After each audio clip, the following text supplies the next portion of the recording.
उत्तर प्रदेश की राजनीति में बाहुबली नेताओं की गिनती हो और मुख्तार अंसारी का नाम ना लिया जाए, ऐसा हो ही नहीं सकता। इन दिनों मुख्तार अंसारी सुर्खियों में बने हुए हैं।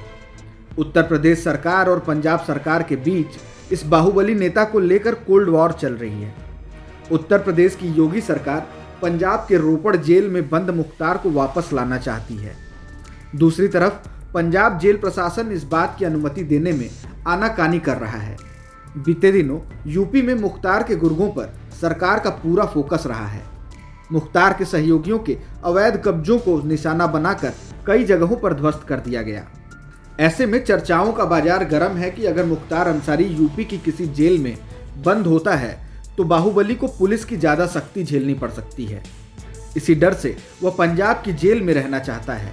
मुख्तार के कारनामे कई बार चर्चाओं में आते रहे हैं। मुख्तार पर 40 से ज़्यादा मुकदमे दर्ज हैं और वह पिछले 14 सालों से जेल में बंद है। मुख्तार यूपी की मऊ विधानसभा सीट से लगातार 5वीं बार विधायक है। मुख्तार अंसारी की पहचान माफिया डॉन के रूप में भी है। आइए आपको बताते हैं इस बाहुबली के बारे में कुछ खास बातें। मुख्तार अंसारी के परिवार का गौरवशाली इतिहास।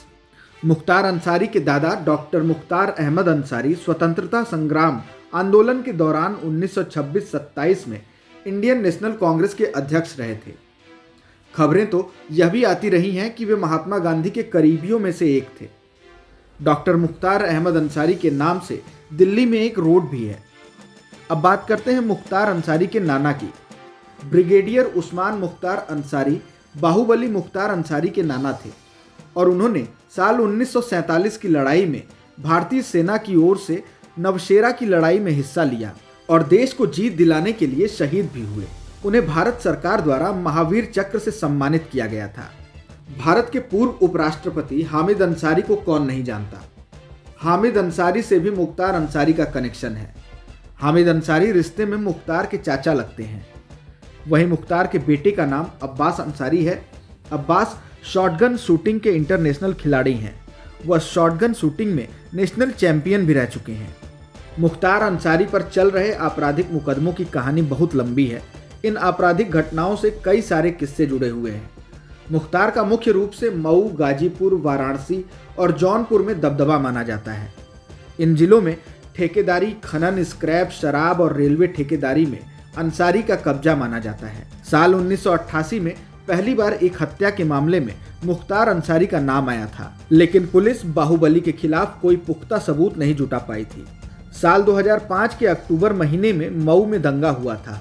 मुख्तार पर इस दंगे को भड़काने का आरोप लगा। इसी मामले में मुख्तार ने गाजीपुर पुलिस के सामने सरेंडर किया था। मुख्तार को गाजीपुर जेल में रखा गया। इसके बाद मथुरा जेल भेज दिया गया। मथुरा से आगरा जेल और फिर आगरा से बांदा जेल भेजा गया। मुख्तार और ब्रिजेश सिंह की दुश्मनी। पूर्वांचल के जिन हिस्सों में मुख्तार अंसारी का दबदबा था, वहां ब्रिजेश सिंह की भी दबंगई चला करती थी। मुख्तार और ब्रिजेश गैंग के बीच कई छोटी बड़ी गैंगवार हुई।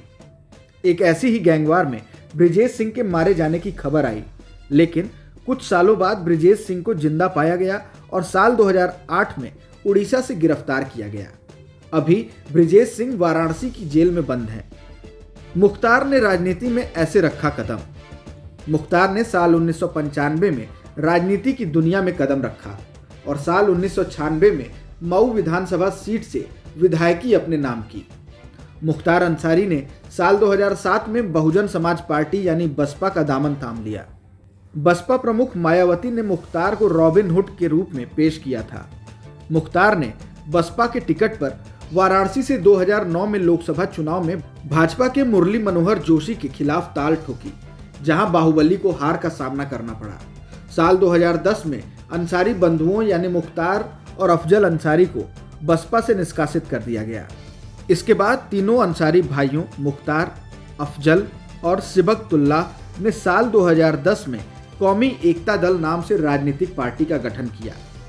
2014 के लोकसभा चुनाव में मुख्तार ने घोसी के साथ साथ वाराणसी से प्रधानमंत्री नरेंद्र मोदी के खिलाफ खड़ा होने की घोषणा की थी, लेकिन चुनाव के पहले मुख्तार ने अपनी उम्मीदवारी वापस ले ली थी।